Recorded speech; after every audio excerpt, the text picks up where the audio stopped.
Duval! Not only does Brackish Vodka make you feel good, but when you support Brackish Vodka, you're also helping local charities. Try it side by side with your favorite vodka, and you will taste and smell how natural Brackish Vodka really is. And when you do, remember who sent you. Come on, somebody. Hey folks, Rick Ballou here for John's Auto. They've been a staple in Jacksonville going all the way back to 1985. At John's Auto, they service all makes, all models, cars, trucks, diesel, you name it, they do it. Whether it's routine maintenance or a complete engine overhaul.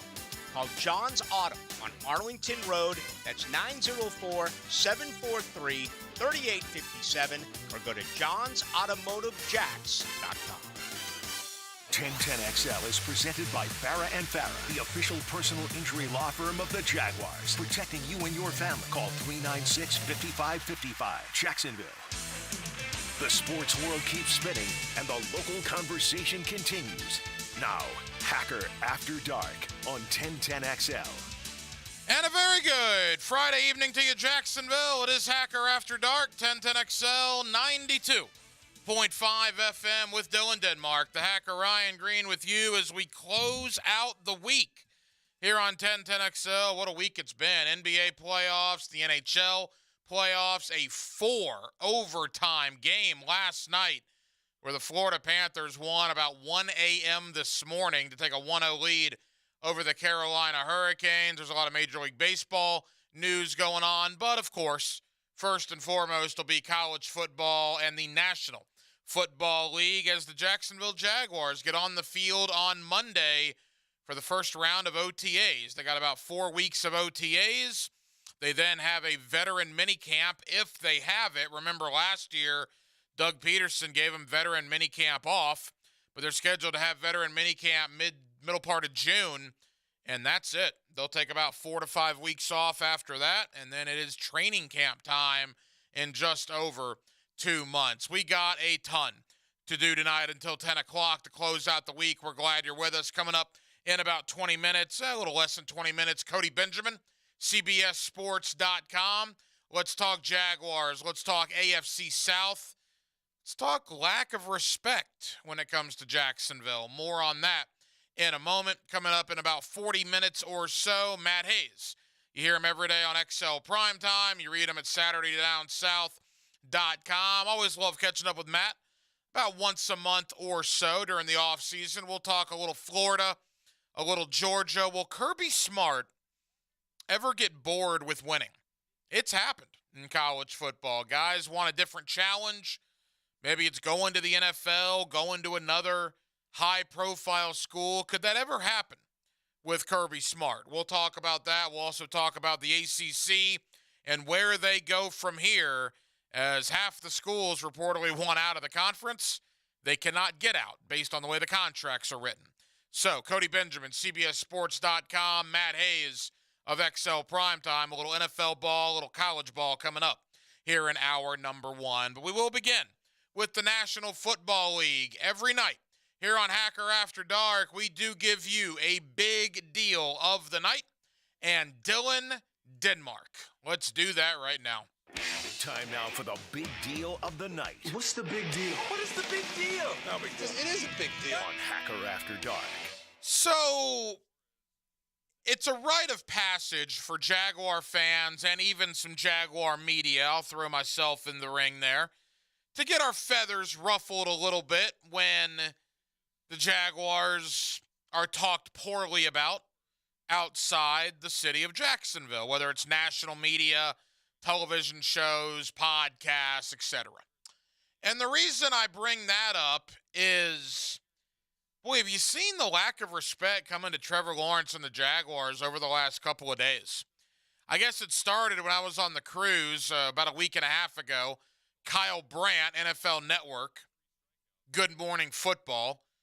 By the way, the invitation is still open to Kyle Brandt. I know that he got the invitation. He told one of the guys that I know at the NFL Network that it, quote, wasn't the right time to come on. But Kyle, whenever that right time is, we would certainly love to have you. So he ranked Trevor Lawrence among basically the bottom 5 or 6 quarterbacks in the AFC. That's nonsense, right? I mean, he had Jimmy Garoppolo over Trevor Lawrence. Give me a break. And then Pro Football Focus, a website that I really like, had two things, I guess anti-Jaguar if you were. Trevor Lawrence was ranked number 18 on the top 25 players in the NFL under the age of 25. There are not 17 players under 25 years old better than Trevor Lawrence, particularly when you have guys like Andrew Thomas, the tackle of the New York Giants, and Christian Darrisaw, the tackle of the Vikings, ranked above Trevor Lawrence. Also, Pro Football Focus had the Jaguars on their latest power rankings after the draft, 14th but 9th in the AFC. 9th. On what planet right now are the Jaguars 9th in power rankings of any sort in the American Football Conference? And then finally today, NFL.com came out with their top 10 offenses coming into the 2023 season. And look, I'm not going to fret over the ones at the top. They had Kansas City, number 1. They had Philadelphia, number 2. Buffalo, 3. All right, Cincinnati, 4. No complaint. Dallas, number 5. I mean, I know they added Brandon Cooks. The Dallas Cowboys that much better than the Jaguars? San Francisco at number 6. Seattle. That's Seattle. And Geno Smith in the offense there, number 7. Followed by Baltimore, the Los Angeles Chargers, who the Jaguars beat twice last year, and the New York Football Jets, thanks to the arrival of Aaron Rodgers. So that's NFL Network, NFL.com, Pro Football Focus, all within the last 2 weeks. Power rankings, quarterback rankings, offensive rankings, not being as high on Jacksonville as certainly I am and certainly most of you are heading into 2023. Which begs the question, are we wrong, right? Are we not accurate in our opinion of the Jaguars? Are we too close to the situation here? Many times, and I'll admit this, back in the day, we thought Jacksonville was maybe going to be better than the national media thought. I know I'm guilty of that. I remember there were a couple of years where I thought, yeah, they're not going to make a playoff team, but they could go 7-9 or 8-8. And that was a 16-game schedule, of course. National folks said, nope, this is a 3-13, 2-14 team. I said, you're crazy. They were right. Why are they not as high on Jacksonville as we are right now? It is interesting, right? We think Jacksonville is a top 5 AFC team. We think Jacksonville is a contender for the AFC Championship. I personally think Jacksonville has a cakewalk to a division championship.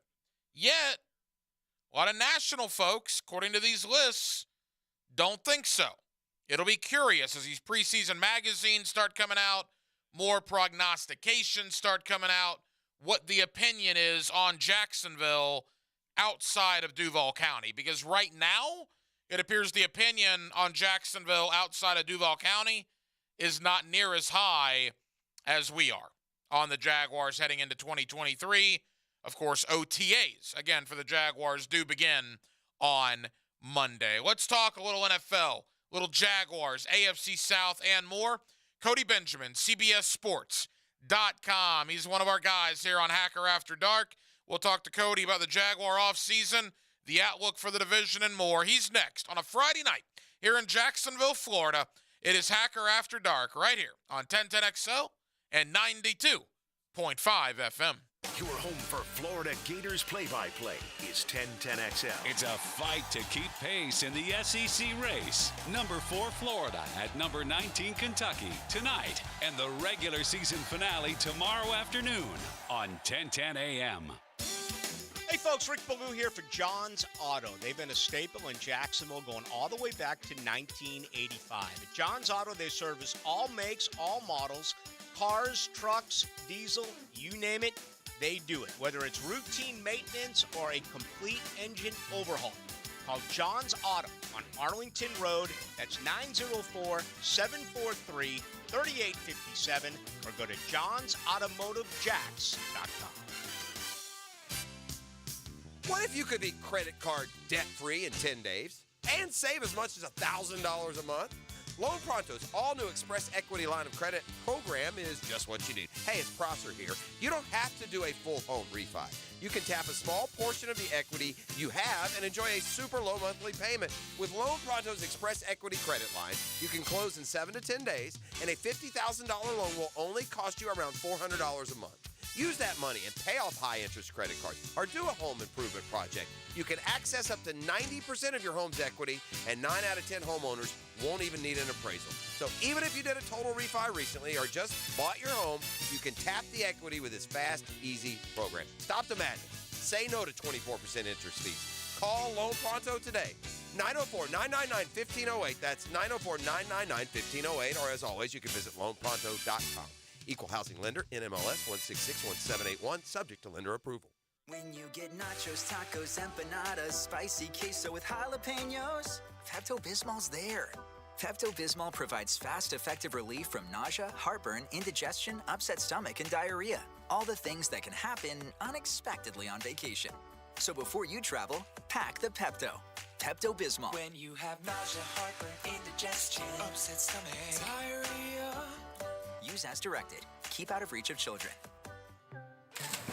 Children under 5 die from drowning in Florida more than any other state. Together, we can reduce the risk of drowning. The YMCA has programs accessible to families that teach essential water safety skills. Face the water with confidence. Learn more at watersafetyflorida.org.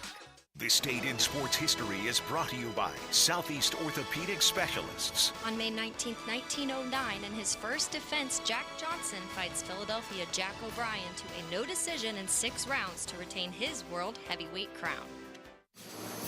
Hi, this is Dave Barker. Want to grow your hair back?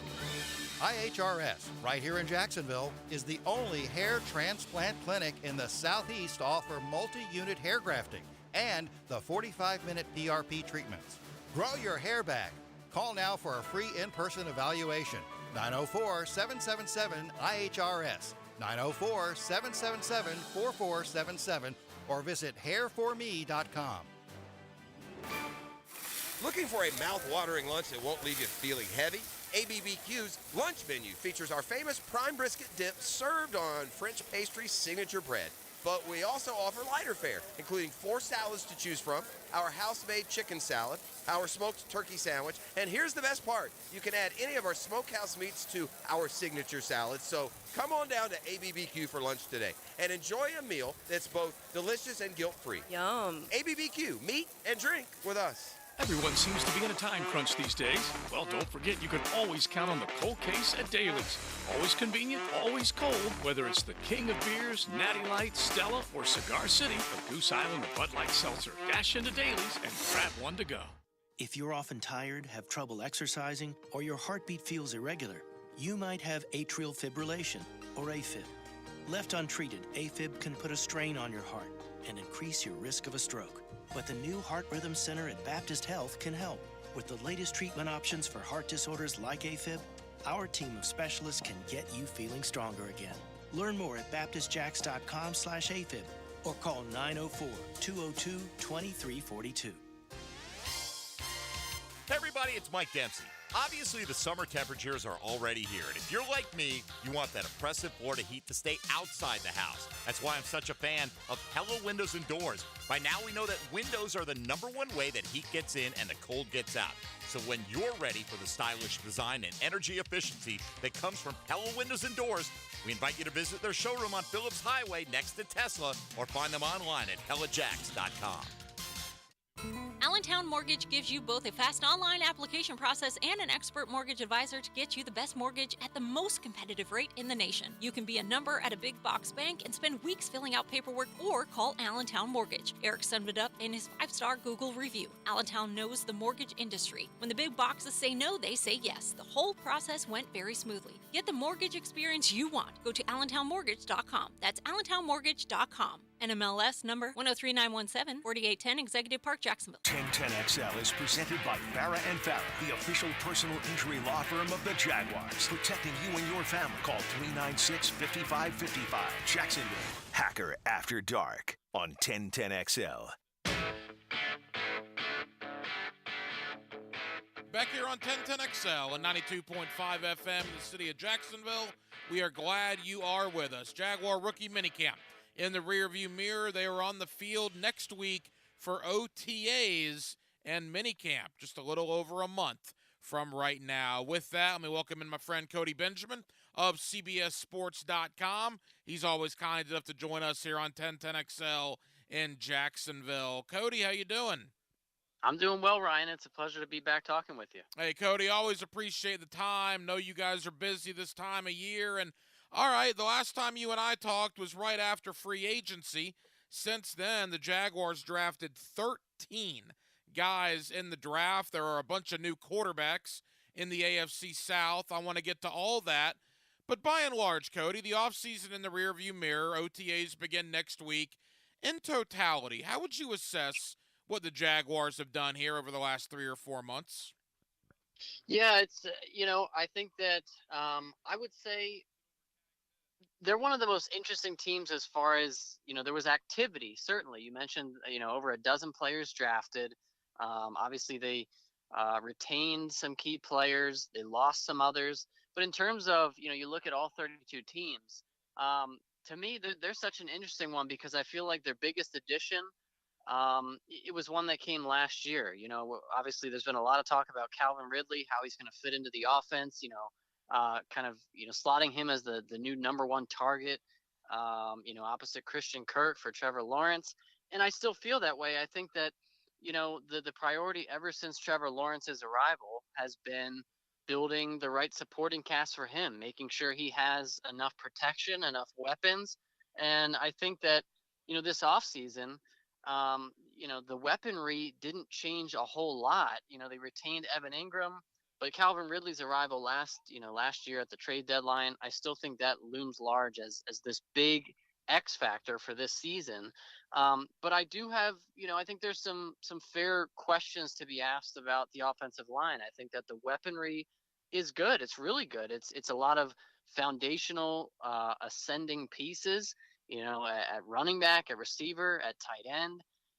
But offensively, up front, with Jawan Taylor going to Kansas City, suspension coming, at least reportedly at left tackle, you want to make sure Trevor Lawrence is upright as well. So I think it's generally promising, but with some different kind of question marks as well. Yeah, it's interesting the way the perception has changed. In fact, you wrote about this on CBSSports.com this week, in that the Jaguars last year, a lot of questions about Christian Kirk and Zay Jones and Evan Ingram. Well, all of a sudden, 1 year in Doug Peterson's offense, there's not really a question anymore about whether Trevor has weapons, and that was the point of your piece on the Jaguars. You add Calvin Ridley to that, Tank Bigsby, a third-round running back. You add Brenton Strange, a second-round tight end. I mean, there's only one football, but they're going to have a lot of options on the offense. But clearly the biggest question mark appears to be on the offensive line, where Walker Little is going to be one of the tackles, and it appears to start the year,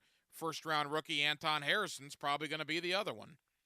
Yeah, definitely. And I think, that's always where you want to look. You look at the, the teams that were just in the Super Bowl, the Chiefs and the Eagles, and you could look at, pretty much every team that makes it to the Super Bowl. We obviously start with the quarterback. You want to make sure you have a premium talent there. And I do think the Jaguars, as long as the trajectory keeps going the way it did last year under Doug Peterson, the Jaguars are on track to have one of the most important, but also one of the toughest to get assets, which is an elite quarterback. Certainly the trajectory is moving that way. But then after quarterback, the offensive and defensive lines are where we always come back to the trenches. And so defensively, I think we saw, flashes there, especially, in the their first playoff game. I think that there's talent up front on defense, but offensively, like you said, you need that quarterback to stay upright. And it's not that, certainly Trevor Lawrence is not immobile in the pocket, but you especially on the ends there, at left tackle, right tackle, those positions need to be shored up. And so it will be interesting to see if they have to make any adjustments, early in the season, especially if Cam Robinson isn't out there. Cody Benjamin of CBSSports.com. Cody, it was a really interesting draft weekend in the AFC South, as every other team besides Jacksonville drafted a quarterback in the top 33. Let's begin with Houston and C.J. Stroud. Your thoughts on the Texans and what Stroud brings to the table? Yeah, I mean, it's funny we go from talking about Trevor Lawrence's supporting cast. I think that the same conversation needs to happen about Houston. I mean, they have what should be a very, polished pocket passer type to plug in. I mean, certainly the most promising quarterback they've had since Deshaun Watson and his exit. And, that's been now 2 years with Deshaun Watson sitting out essentially for the one season and then moving on to Cleveland in the trade. And so they've got the arm, but do they have the foundation? I think that's the question mark. I mean, up front on the defensive side, you like the Will Anderson move, but, for several years now, the Texans have been pretty content to spend all the money that they have on kind of, I'd call them just free agency leftovers. I think Devin Singletary, Dalton Schultz, those guys on one-year deals, they're fine rentals. But I don't necessarily like what's going on up front there in Houston. I mean, they pay Laramie Tunsil a lot of money. Is he a top 5 left tackle in the game? I'm not sure. On the interior there, still a lot of question marks as far as the protection they have. So, just the same position that Jacksonville was in a few years ago, you get your quarterback in Trevor Lawrence. That's, all fine and dandy.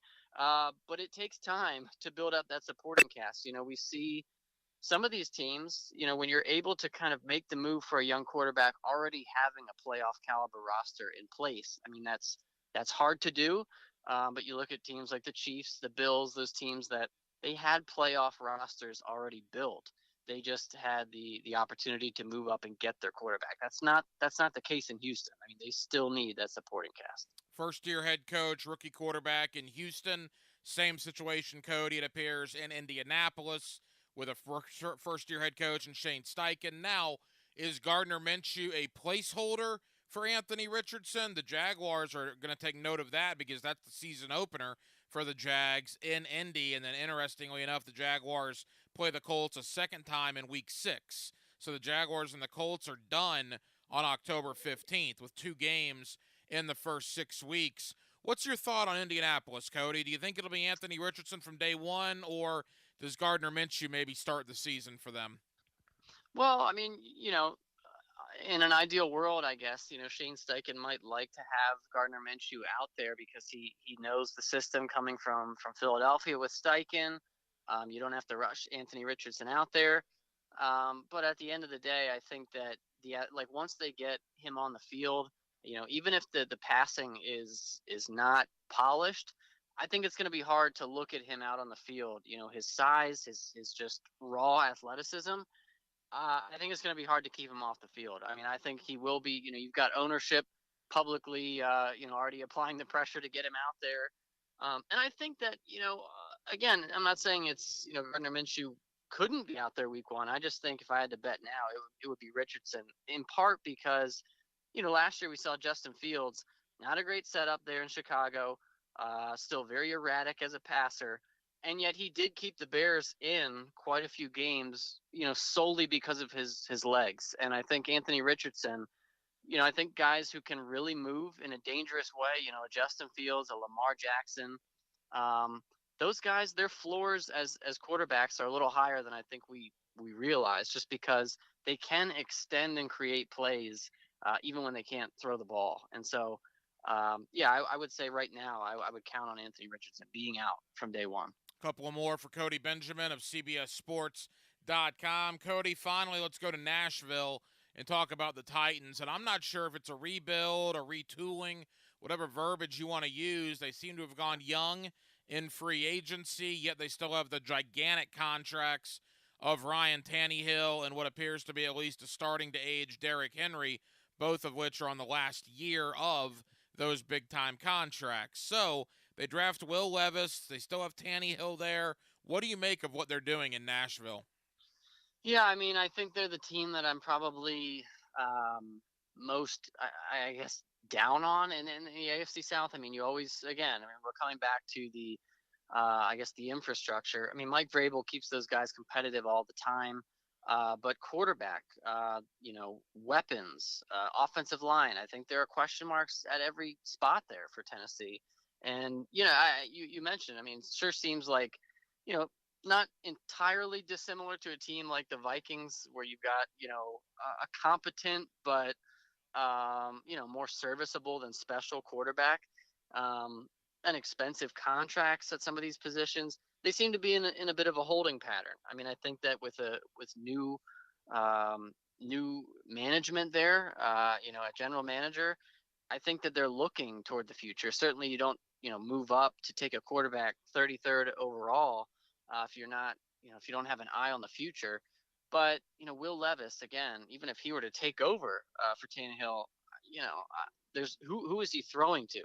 First of all, and Derrick Henry, obviously he's still a competent centerpiece of an offense, but again, a bruising running back who's getting older, who's expensive. There's just not a lot of evidence right now that they are a contender long term. And so, I think that the Texans and Colts, while there's still a lot to be done there, you like the upside there a bit more. Cody, on paper, and it sounds weird to say, I mean, the Jaguars were 4-8 on Thanksgiving, right? So it's not as if they've been, the centerpiece of the league for a while. But on paper, this appears to be the Jaguars' division, and it doesn't seem to be all that close. Is that your belief as well? Yeah, I think that's pretty fair. I don't.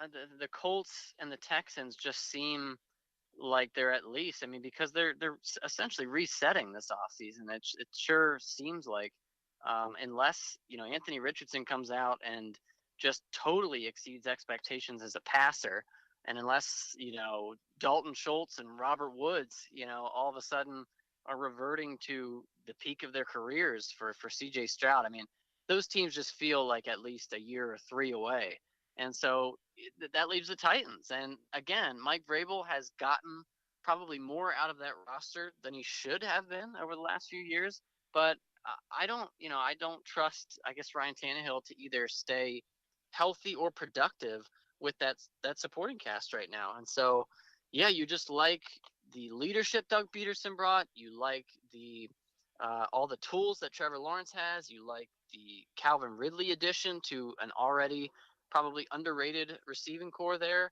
As long as he's upright, just the same way in Cincinnati, I think, with Joe Burrow, as long as that guy is upright in the pocket, the Jaguars should be in a good position. Cody Benjamin, final thoughts, CBSSports.com. I'm not going to be the ultimate homer here. I mean, Kansas City to me is better than Jacksonville. Cincinnati, I would probably have better than Jacksonville. But my thought is this. It's going to be a battle royal in the AFC North, right? I mean, Cincinnati's going to have to see Deshaun Watson twice, Lamar Jackson twice. Pittsburgh always plays them tough, and Cincinnati has to play Jacksonville, Buffalo, Kansas City. Buffalo, same thing. Now they get Aaron Rodgers twice. They get Tua and Miami twice with that first-place schedule. Kansas City has to play Justin Herbert, Jimmy Garoppolo, Sean Payton now in Denver.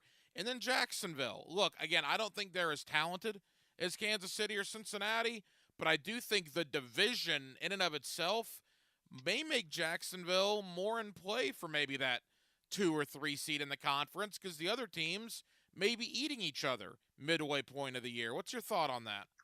Yeah, that's a great observation. I think it's kind of a bittersweet spot to be in because, on one hand, like you said, this is, you don't want to, I guess this would be a stretch, but if the ultimate goal in the regular season is to get that bye, right, to get that number 1 seed, which does wonders for a team. I mean, it really is important because to be able to host a playoff game, have that week of rest, you win 2 games, you're in the Super Bowl. I mean, it is just as simple as that. And so the fact that they are in that division with so much uncertainty, so much resetting, you love that as a Jaguars fan because there's maybe an outside shot at being at the top of the conference because of how many games you get to play in your division.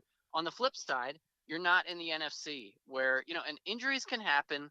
Last year we would have looked at the schedule of the reigning champions and it looks tough, but then you have injuries. For example, the Buccaneers and Rams going into last year, they would have been considered tough teams to play. They ended up being weak teams to play. So injuries happen. We can't predict everything. But the bitter part of this for the Jaguars is even if you get that 2 or 3 seed, like you said, I mean, compared to the NFC where the Eagles are up against maybe the Cowboys, maybe the Niners, there's a whole list of teams that just have, future Hall of Famers at quarterback. I mean, you go through the Bengals, the Bills, the Chiefs, the Jets. If the Aaron Rodgers experiment works out, I think the Steelers will be better this year. There are just so many teams that you have to get through. So yeah, you better. I think your best path is just dominating the AFC South and hoping it pays off. Cody, leave us with this. Is that good for the NFL to have what appears to be that big of a disparity between the quarterback talent from one conference to the other? No, I think that they would, in an ideal world, sure, they'd like to split that up.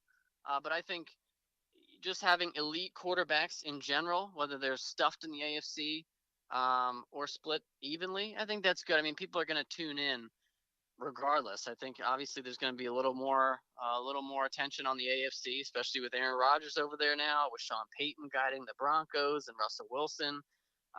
It's just how it shakes out. I mean, if the NFL could realign and move them over, sure. But I think no matter what, as long as there are 10, 15, spicy quarterback matchups happening every Sunday, then that's good enough for them. You can read Cody Benjamin at CBSSports.com. He does an absolutely terrific job covering the National Football League. Cody, know you're busy, brother. Thank you for the time. We'll talk again soon.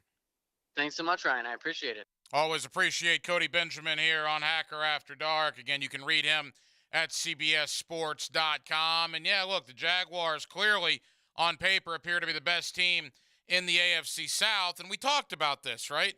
I don't think they're better than Kansas City. I don't think they're better than Cincinnati. I think the conversation begins at that point. I think they're every bit as good as, say, Buffalo, the Chargers, Miami, the Jets, etc. But Jacksonville might have the easier route to the higher seed or the best seed in the AFC playoffs. You look at that Kansas City schedule, Justin Herbert twice, for whatever it's worth, Sean Payton now in Denver with Russell Wilson twice, Jimmy Garoppolo in Las Vegas twice. Also, Kansas City does play Joe Burrow. They play Josh Allen. They play Trevor Lawrence. They play Jalen Hurts, right? It is ridiculous the schedule the Chiefs play. Likewise, Cincinnati has to play Lamar Jackson twice. They got to play Deshaun Watson twice. They got to play Pittsburgh twice. Whereas Jacksonville plays a rebuilding Houston twice. It looks like a rebuilding Indianapolis twice. And then I don't even know what Tennessee's doing. Rebuilding, retooling, whatever. You play them twice as well. So to me, there is no question the Jaguars of the AFC contenders, they have the quote-unquote easiest path in the regular season. What they do with it is up to them. And again, OTAs begin for the Jaguars coming up on Monday. Back into the NFL coming up in just a bit. Let's shift gears to the world of college football. What a week it was in Amelia Island. The Magnificent Seven. 7 teams in the ACC not happy. 7 teams in the ACC that are looking for a way out. You combine that with Georgia getting yet another 5-star quarterback commitment. There was a lot happening in the world of college football. With that, let me welcome in my friend Matt Hayes. You hear him on XL Primetime. You also read his work at SaturdayDownSouth.com. It is a Friday night in Jacksonville, Florida with Dylan Denmark, the Hacker Ryan Green with you, Matt Hayes with us next on Hacker After Dark. Now, a PGA Championship update on 1010XL, brought to you by Mr. Sparky of the First Coast and MyBookie. Westwood One Sports presents this special report on the 105th PGA Championship.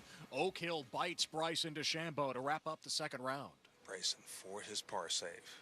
Hands pressed forward, putter goes back, ball away, working up towards the cup. He takes a step back immediately as that ball misses to the right. Bryson DeChambeau will make a bogey here at 18. He will shoot a 71, but he will head into the weekend just 2 shots off the lead at 3 under. Mark Carnevale the call. DeChambeau had the 18-hole lead. He and Justin Sutt 3 under, looking up at the trio of Scotty Scheffler, Corey Connors, and Victor Hovland, all at 5 under par. World number 1 Jon Rahm was 8 shots better today compared to Thursday. Rahm shooting 2 under 68. He's now 4 over, safely inside the cut line. Phil Mickelson, Jordan Spieth, and defending champion Justin Thomas make the cut on the number at 5 over par. From Oak Hill Country Club, I'm Ted Emmerich, Westwood One Sports. Without the ones like you, who work tirelessly to keep things running, everything would suddenly stop. Hospitals, factories, schools, and power plants, they all depend on you. No matter the weather, emergency, or time of day, you're the ones who get it done. At Grainger, we're here for you with professional-grade industrial supplies. Count on real-time product availability and fast delivery. Call, click Grainger.com, or just stop by. Grainger, for the ones who get it done. The 2023 NFL schedule, powered by AWS, is officially out. Let's go! And individual tickets are now on sale. That's every epic showdown, every classic rivalry, every primetime game. Oh my goodness! 17 games for all 32 teams. Visit NFL.com/tickets to purchase tickets through NFL Ticket Network, Ticketmaster, and SeatGeek, the only trusted marketplaces for NFL tickets. Buying a car can be stressful, especially one sold as is or with no warranty. Do the 7, 10, or 30-day warranties leave you wondering what will happen on day 31? Stop. Car buying doesn't need to be so stressful. Beaver Toyota and Beaver Chevrolet now offer the exclusive Beaver Certified program protecting your used car for 7 years or 100,000 miles. That's right, certified Hondas, Fords, Nissans, and any other make you consider now come with the peace of mind you deserve. Shop worry-free at Beaver Toyota in St. Augustine or Beaver Chevrolet in Jacksonville. It's time to play Fix That Plumbing Problem. What do you do if you have a clogged drain? Contestant 1? Have my husband try to fix it? Yeah, right. And maybe his buddy who lives across the street? Contestant 2? That's right. Just call the duck. Clogged drains, leaky pipes, water heaters to slab leaks, commercial and residential. We repair what your husband fixed. When you're stuck, call the duck. 904-862-6769. Hey folks, you ever search why Shark Coatings is the best? Well, one of the many reasons is our polyurea. We don't just buy it from anyone who has it in stock. We custom blend ours, specializing between summer and winter blend, providing you with the best product for our area. After grinding the concrete, that polyurea will form a permanent bond at the molecular level and will not pull away like epoxy. With Shark Coatings, not only will your garage look awesome, but your pool deck, patio, or driveway will too. See how Shark Coatings can make a difference for you. Call, click, or text today. Want great drinks at a great location without paying outrageous prices? Players Grill has you covered. Monday through Friday, happy hour from 3 to 5 p.m. $15 bottomless mimosas on the weekend. Players Grill, where the neighborhood meets. Whether the Big Cats are on the field or not, I've got your inside scoop on your hometown team. Free agency, potential trades, you know you're going to want to tune in. Mia's Quick Hits continues this offseason on the social channels of 1010XL, driven by Arlington Toyota. This is Hayes Carline for Kingfish Pest Control. Look, warmer weather now means mosquito, flea, and tick season is here. These pests are out for blood, but you don't have to let them win. Protect your home and family with Kingfish Pest Control. As a Kingfish customer myself, I know their products are safe for kids and pets. Plus, with a 100% satisfaction guarantee, you can relax knowing your yard is pest-free. Call today, mention the Jags to receive 10% off your initial service. That's Kingfish Pest Control, proud partner of the Jacksonville Jaguars. Instant Keys. Instant Keys. You don't have to go to the dealer. Instant Keys comes to you. Instant Keys saves the day if you have lost or broken keys. They can program new keys and remotes for nearly every make and model of vehicle at a fraction of the dealership cost. Fast, honest, and reliable locksmith service. Call 722-1111. Instant Keys. Instant Keys. You don't have to go to the dealer. Instant Keys comes to you. Okay, for this Cannons of Jacksonville commercial, we need an idea to really come out with a bang. Like having a guy shot out of a cannon. Nah, too messy. In fact, Cannons is known for all your towing needs. So like my car won't start. No. Towing products. Cannons does custom welding fabrication and installation of trailer hitches, goosenecks, tow bars, truck racks. So you might say Cannons is my best shot at finding that inventory in stock? Boom. You said it. Visit cannonsofjacks.com. Jacksonville has some junk, and J-Dog is removing it. They're here to do the dirty work. You don't want to remove and dispose of large furniture or appliances yourself? Call J-Dog. Here now proudly serving you, removing junk from your home or business. They can even handle small demolition projects, and they're still donating local items to veterans in need. So let J-Dog do the dirty work for you. J-Dog Junk Removal. Veteran-owned and operated. JDog.com. Clearwater. John, I can't even mow my side yard. It's so soggy. Man, my builder sucks. Brent, calm down. This is a common problem in neighborhoods where houses are built too close together.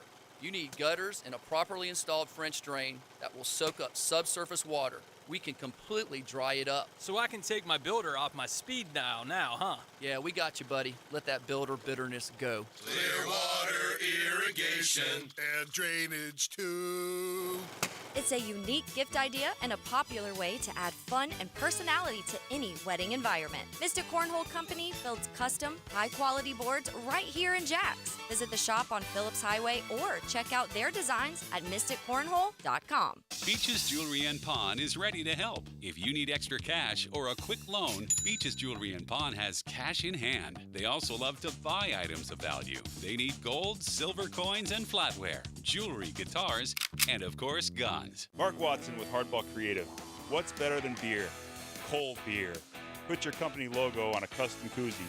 Check them out at hardballcreative.com. Hardball Creative. Hardball does it all.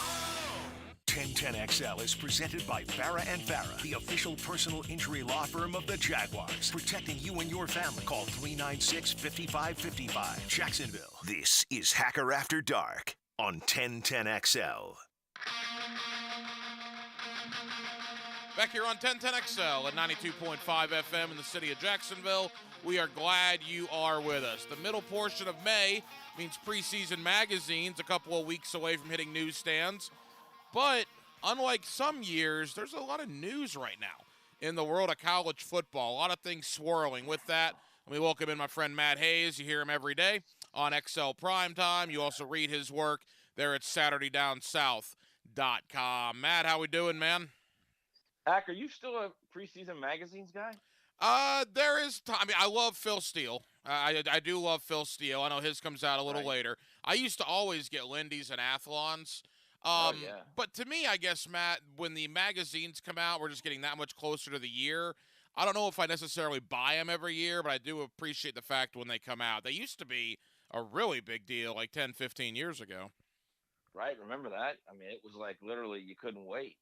I mean, it was kind of the unofficial start of the season, but it was also just cool to walk through the grocery store and boom, there they are. Oh, yeah, there is absolutely no question about that. And there's no question, Matt, there's a lot going on, man. Let's begin this week at Amelia Island with the ACC meetings that just wrapped up. Boy, what was that all about? The Magnificent Seven. Half the conference appears to be very angry, Matt. We knew Florida State and Clemson had shown some frustration with revenue streams and contracts and that sort of thing. Come to find out, half the conference felt that way. I love how Virginia Tech, NC State joined the fray too. Like Virginia Tech has. I don't know when the last time Virginia Tech was relevant. I don't know when the last time really NC State was relevant. I mean, they're winning 8 games or 9 games, but they're not. They're clearly not in a position. Hell, for that matter, I don't know when the last time Florida State was relevant. I mean, last year you win 10 games, but your bowl win is against a team that was a bad Oklahoma team. That was 6-6. So I look at this as, yes, they clearly want and need more money.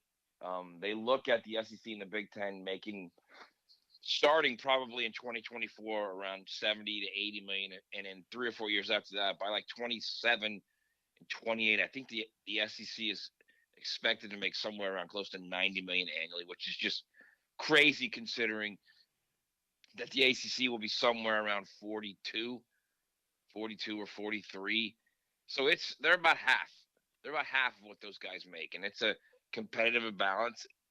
And I can see that when you have that type of competitive imbalance, you can understand why these guys are upset because they're just getting further and further behind everyone else. So yeah, I definitely see it. I understand what they the problem they have and their complaint, but the reality is they have zero leverage, and they're in that TV deal with ESPN that they all wanted so badly because they wanted that ACC network. They wanted to be like the SEC and have their own network. So they wanted that. They got the network, and out of it, ESPN said, okay, we'll give you the network, but you're with us till 2036. And the deal, 10 years down the road, now the deal doesn't look so good because everyone else is making more money. I get their frustrations. I totally get it. But they have no way out of those granted rights deal. They cannot get out of the deal. Their granted rights go to the ACC if they try to leave. So they're in the ACC. So now they're trying to figure out a way to do some kind of revenue streaming. And is it smart? I don't know. I mean, for the short term, it might make Florida State or Clemson or Miami feel good. But the reality is, it's to get those extra numbers hacked, to get that extra money, you've got to be really good. You've got to go to the playoff. You've got to win the conference. Miami hasn't won the conference since they've been there, have they? When was the last time Florida State won the ACC? So you've got to actually win something to get more money. And I think that's kind of the thing is, all right, well, we see what Clemson's done. 2 years ago, Pitt won the conference. So Pitt would get all that extra money. It's just, I think you got to look at it and you got to say, all right, where are we at right now? What kind of money are we talking about? And then how much is it going to be is it going to be delivered between each school when the champion wins? We still haven't seen the actual breakdown yet. Is it everybody throws extra money into the pot when, let's say, Pitt wins, or is it just the non-Magnificent Seven throw more money at Pitt when Pitt wins? You know what I mean? They still haven't explained exactly what it is. Like, does the Magnificent Seven, do they keep their money no matter what? And they don't have to pay extra money to a non-Magnificent Seven team that wins the conference? I don't know how it works, because if they're all in this thing and they all pay extra money to a team that wins the conference, then you could be losing money out of the deal. You know what I mean? You get Matt Hayes every day on XL Primetime. You also read him at Saturday Down South. So, Matt, from an elementary level, all right, and you live this life every day. This is what you do in the world of college football. But for the average Florida State casual fan driving around Jacksonville tonight, or Clemson or whomever, basically here is what I'm understanding you as saying. Clemson, South Carolina, right? The SEC versus the ACC. Clemson performs better on the field, yet South Carolina gets more money for recruiting budget, facilities, coaching salary. Likewise, Florida State, Florida, same thing. All that Correct. money is used in recruiting and facilities and coaching, and that's where the biggest, I guess, point of anger is coming from these ACC schools. It's not just that, Hack. It's also NIL. Oh, right. NIL, Yeah. which is a big deal too, Yeah. which is probably close to the top of that list. Yeah, that's exactly what it's about. It's that, and it's just I think it's also the idea of when you start to see these kids, these high school kids, and really now the transfer portal players, they realize what the elite conferences are. They realize the elite conferences are the Big Ten and the SEC. And you see it now in high school recruiting, and you've seen it actually in high school recruiting for the last probably 10, 12 years, that the ACC and the Big 12 or the SEC and the Big 12 just dominate high school recruiting. Now they're starting to dominate getting the major players out of the transfer portal. And these guys know, okay, I can go to one of these two schools, and not only is the idea of the NIL money better, but it's also the idea of you are playing at the elite of college football. Like, I want to play in the Big Ten. I want to play in the SEC because that's where you play big-time football. And it's also a perception thing. Right now, the ACC is number 3 or number 4 among the Power 5 conferences. So I think that's also their problem. It's money, yes. It's also perception, because in this world of Twitter and social media, Hack, as we all know, I mean, you can avoid it or you can admit it. Perception is half the battle. So here's the issue that I see moving forward. The last ACC topic, I want to get to Florida and Georgia as we wrap up with you. So the Magnificent Seven, they've gone public, right? And apparently this has been in the works for a while. Florida State was, bickering about this publicly a couple of months ago with their AD, Michael Alford, at that Board of Trustees meeting. So it's been on their mind for a while. What was really accomplished by this? Because that contract goes through 2036. Right now, Matt, it just looks like a soap opera, man, that that there's really no end in sight of. I mean, are feelings mended at this point, or are there still problems? No, there's still major problems there. Major. They can put out a public front and say they're happy now and they're all working together. They're not working together. It's clear they're not. This is what it is, Hack. What you have is you have Florida State basically coming out and screaming and yelling 4 months ago about it's not right. We need revenue sharing. We need the others that don't make the money to give some of the money to those who earn the television rights. Clemson, Florida State, Miami. And what happened was the others who they wanted to give money to looked at him and said, "Are you out of your flipping mind? We're not giving you anything. Our agreement is our agreement. We each get equal shares." So then once that didn't happen, then Florida State said, "Well, we're going to scream and yell and kick and tantrum, and we're going to get out of this granted rights deal. We're going to try and get out of this thing because this is wrong, blah, blah, blah." So then their lawyers and their attorneys looked at it, and guess what? Their attorneys called back and said, "It's airtight. We can't get out of it." So then they decided to go out and have more of a public spectacle at the spring meetings. So then you go to the spring meetings and you start screaming and kicking and tantruming again. We want more money. What they came up with is basically, okay, the champion of the league, or if you get to the playoff, you get a little extra money. But again, it's what I said earlier. Who gives that money? If it's all 14 teams that are invested in this plan, okay, let's say Wake Forest has a great year and Wake Forest wins the ACC because it's happened before, okay? Wake Forest has a great year. Do the other 13 teams all chip in and give them money for winning that? Or is it just the non-Magnificent Seven that chips in and gives them money? Because if it's all the 14, then guess what? You've now lost money with your new plan and your new tantrum. So I don't. And if you're Florida State, again, when was the last time you won the ACC? Miami's never won the ACC. Miami's never been to the playoff. Okay, so I think if that's what it is, and that's what they tantrum for, where everybody's in this thing together and everybody pitches in, it's a bad move. My guess is it's got to be like the lower tier. Are the people that are pitching in and giving money, because if it's not, it's just an absolutely colossal mistake. Final moments here with Matt Hayes of XL Primetime. You also read him at SaturdayDownSouth.com. Matt, Georgia Bulldogs, as we transition to the SEC, had another unbelievable week on the recruiting trail, including 5-star Dylan Raiola, one of the best players in the land for the class of 2024. Here's my question. I brought this up earlier this week. You know Kirby Smart very well. You've had many, many conversations with him. Matt, he's 29-1 in the last 2 years. He shoots fish in a barrel on the recruiting trail. They're almost a lock to me to make the college football playoff again here in 2023. Will there ever come a time, I don't know if boredom is the right word, but will winning ever get stale and maybe Kirby might want to do something else? Because I don't see anybody stopping Georgia now for a long, long time. I'm going to give you one word: no. No, winning will never become stale for Kirby Smart. Never. Has that happened to college, like Spurrier? Did winning become stale for Spurrier and he wanted another challenge? No, I don't think winning ever became stale for Spurrier. I think winning became the expectation for Florida fans, and it annoyed the hell out of them. Like, it annoyed the hell out of them that if you're winning 12 games, they're not happy if you don't win the national championship. It was all about winning a national championship. If you didn't win it, they got annoyed. Well, they still do. Although now their expectations have been beaten down so much, it's not as much as it was before. That's what annoyed him. No, he still wanted to win every time he got on the field. Kirby's the same way. I look at Kirby as he's Nick, and I don't see how anyone could look at anything any other way. And at some point, Hack, honestly, we're going to have to start addressing how big of an influence Kirby was on Nick Saban when they were together and working at Alabama.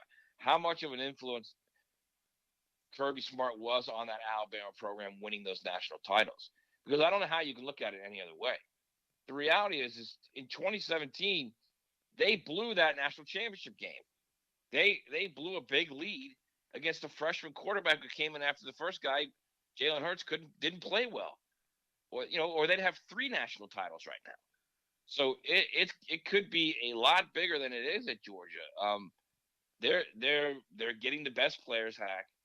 They're getting the players that Alabama used to get. And now he's moving into the area of now I'm going to start getting quarterbacks. Now I'm going to start getting elite quarterbacks, the elite of the elite quarterbacks, not just five-star quarterbacks, but the number one overall player quarterback. He almost got Arch Manning last year. Arch Manning ended up going to Texas. He got Dylan Raiola this year. Got him away from Nebraska. Heck, Dylan Raiola's dad is a legendary Nebraska offensive lineman. And when I mean legendary, there are not many more legendary former players in Nebraska than Raiola. His uncle is the current offensive line coach in Nebraska. And Kirby still got him away from Nebraska. Still.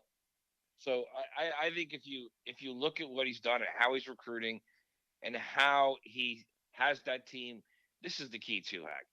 They're never not prepared in games. Do you ever see them get blown out? Do you ever see them where you're like, oh, wow, Georgia's playing poorly? Never. The last time I saw that was when they were down 38, whatever it was, to Florida in the first half. And I was like, wow, this is not a Georgia team that you typically see. But that was 2020, Hack. Think about that. So they're really, really good. He's a fantastic coach. He's the best coach in college football. I don't care what anyone says. You know, this is the off season now where everybody starts to rank coaches, and I still see Nick Saban at the top. And I understand what Nick Saban did. If you're talking about, you know, historically the greatest coach of all time, yeah, absolutely. He's not the greatest coach right now. He's not the best coach. He's not the coach that has everything rolling right now. Kirby is that guy. It's unbelievably impressive what Kirby Smart is doing, and I was wrong. I thought Napier and Cristobal's arrival, you know, Heupel's doing some good things in Knoxville. Shane Beamer is making an impact at Columbia with the Gamecocks on recruiting. But all that being said, it hasn't mattered. Kirby is still getting basically any five-star that he wants. He's also developing them, Hack. I mean, you can get five-star guys, but if you can't develop them, you're not going to win. What he's doing, he and that staff are doing, is ridiculous. These guys, he's developing them into elite players. So they're not just elite recruits; they're also now elite players. Matt, we're out of time. We got about 90 seconds. Leave us with a quick Florida thought. We mentioned the preseason magazines at the top. Some of these prognostications are coming out, these over-under win totals. And man alive, I've seen Florida at like a 5.5 over-under win total here in 2023. I said earlier this week, if you tell me 7-5 right now, I would sign on the dotted line. I would take that in a heartbeat. Boy, it's going to be a long year in Gainesville, is it not? Yeah, you know what? I think sometimes we look at these things in the off season and we're like, oh, it's going to end up like this, and it ends up completely different. Somebody completely surprises you, and I don't think this is it, man.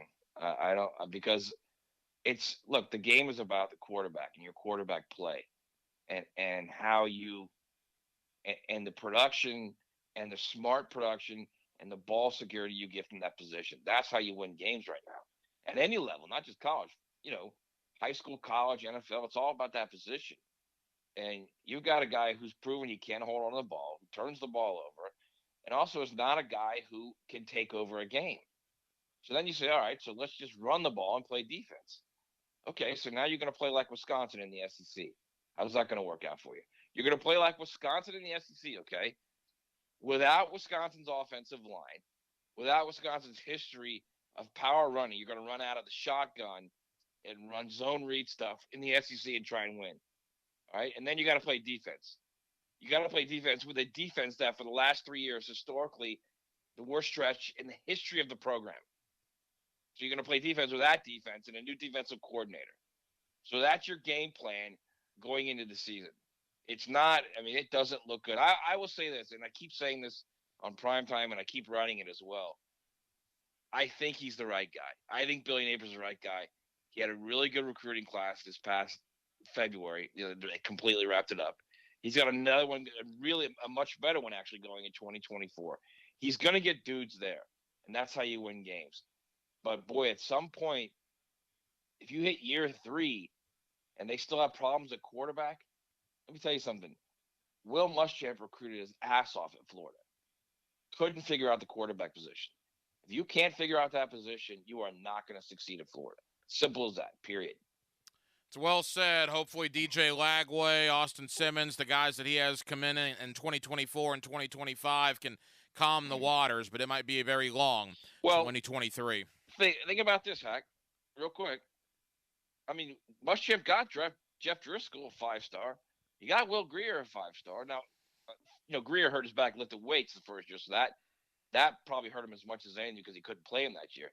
It's not like he wasn't getting quarterbacks. They couldn't develop them, and they couldn't get in a position where they had an offensive staff that could develop them and score points. So, again, that's where they are right now, too. Like you said about the roster, and oh, by the way, it is a ridiculous schedule that begins in Salt Lake City at Utah Thursday night before Labor Day weekend. Matt Hayes, you hear him every day on XL Primetime. You also read his terrific work there at SaturdayDownSouth.com. Matt, have a great vacation, my friend. I know you got a little time off coming up. We'll see you when you get back. All right, brother. Now, a PGA Championship update on 1010XL, brought to you by Mr. Sparky of the First Coast and MyBookie. Westwood One Sports presents this special report on the 105th PGA Championship. Visit PGAChampionship.com and download the PGA Championship app to follow all of the action and get real-time updates. Scotty Scheffler missed the cut at the PGA Championship last year at Southern Hills. This year at Oak Hill, he's the co-leader heading to the weekend. Scheffler 5 under par after a workmanlike 2 under 68. I didn't feel like I hit as many fairways as I would have hoped to today, and so to grind out 2 under par, and anytime you put up a red number on this golf course is a very good round, and I did a good job. I had some nice saves and only 2 bogeys, which around this place is still pretty good. Scheffler had a near ace at the par 3 15th. Corey Connors and Victor Hovland also 5 under.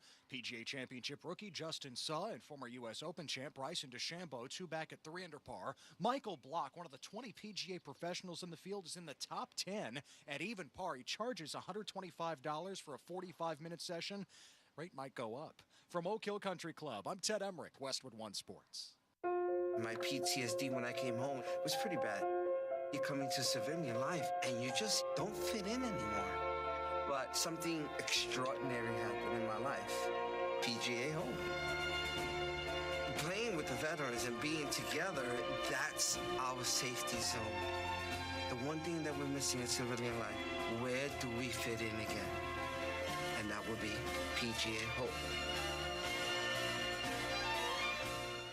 Wake up, people. You're optimizing every waking hour of your life, from carpooling kids to work to friends and everything in between. You have to get sleep and a bed that can perform as well as you do. Meet the next generation Sleep Number Smart Bed. It effortlessly adjusts to your shape, position, and movements, learning how you sleep, so you learn to sleep better, night after night. Sleep next level, only from Sleep Number. Save 50% on the Sleep Number Limited Edition Smart Bed, plus special financing. Ends Monday. To learn more, go to sleepnumber.com. See store for details. Rick Springfield, live.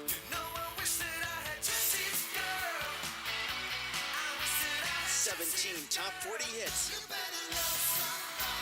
Celebrating 40 years of working class dog.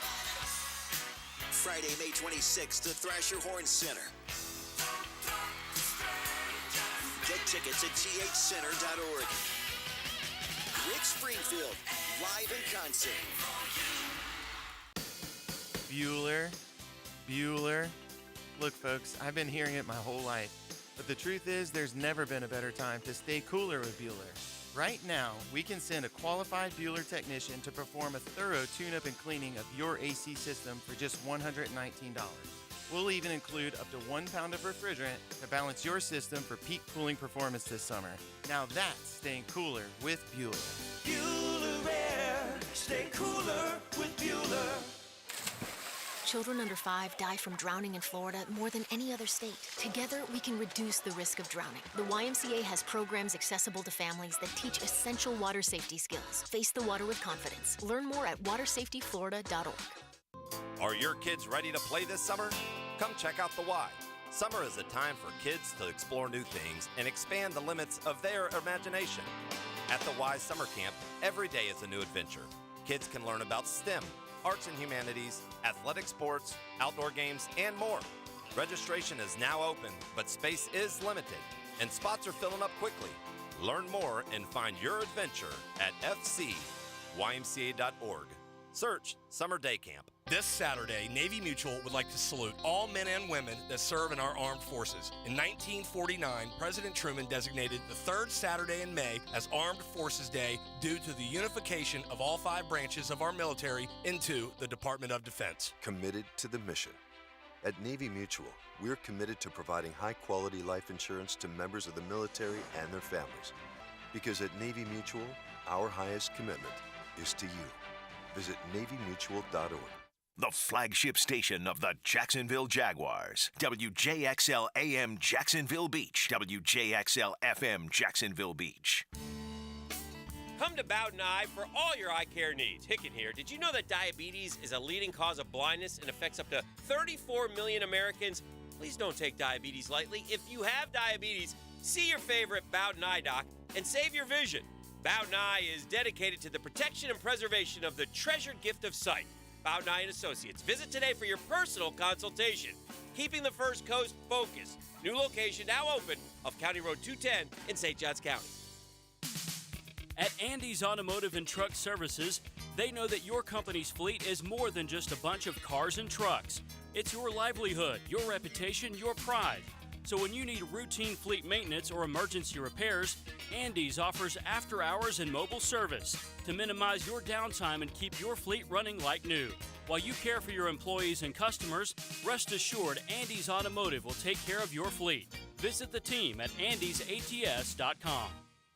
The IRS has just received $80 billion in funding to hire additional agents for aggressive collections enforcement. If you owe the IRS, now is the time to take action before the IRS comes after you or your business. There's no time to waste. Call J. David Tax Law, a firm right here in Jacksonville, for a no-cost consultation at 904-507-4777. That's 904-507-4777.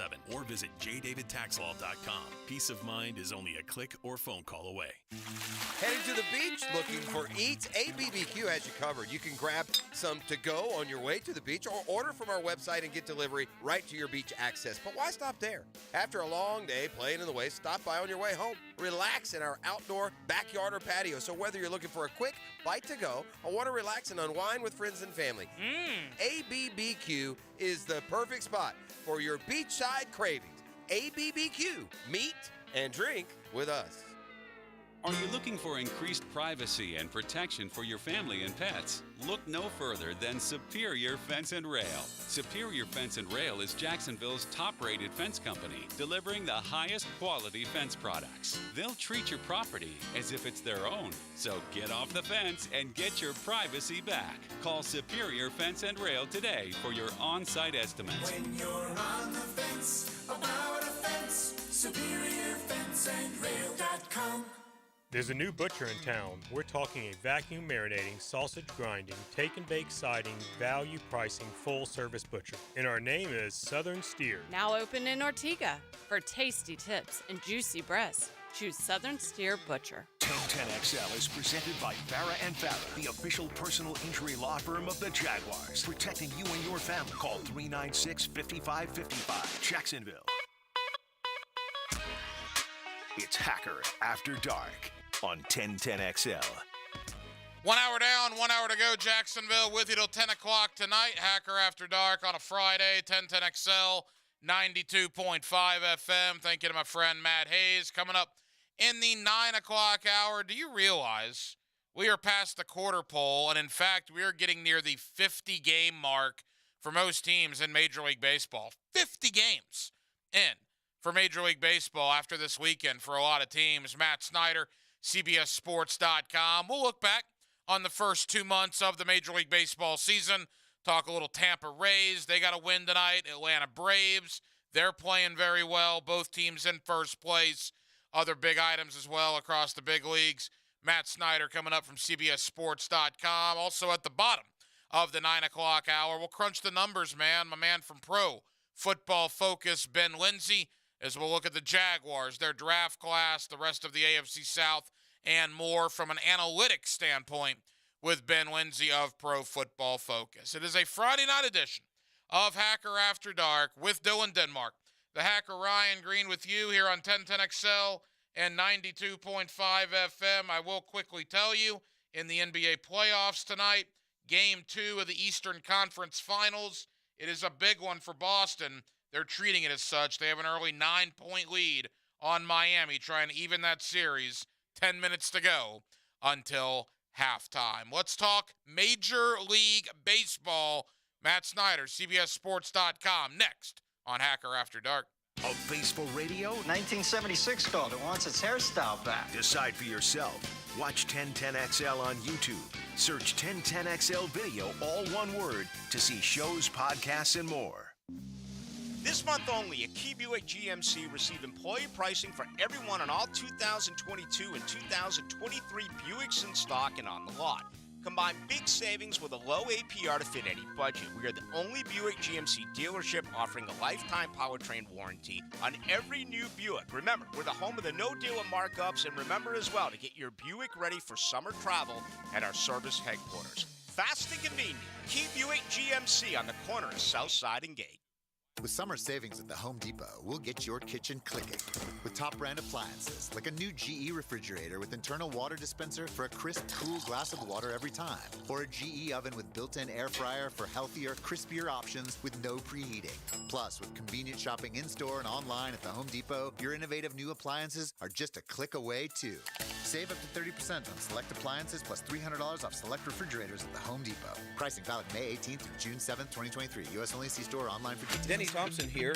Tyson Sound & Security is hiring salespeople right now. If you want to sell new tech security cameras or home automation, Tyson Sound & Security is looking for you. Tyson Sound & Security is hiring for sales positions, and they will train you to be successful. Apply online at TysonSoundandSecurity.com or call 762-1000. That's 762-1000. Hiring for sales positions right now. Apply online at TysonSoundandSecurity.com or call 762-1000. Equal opportunity employer.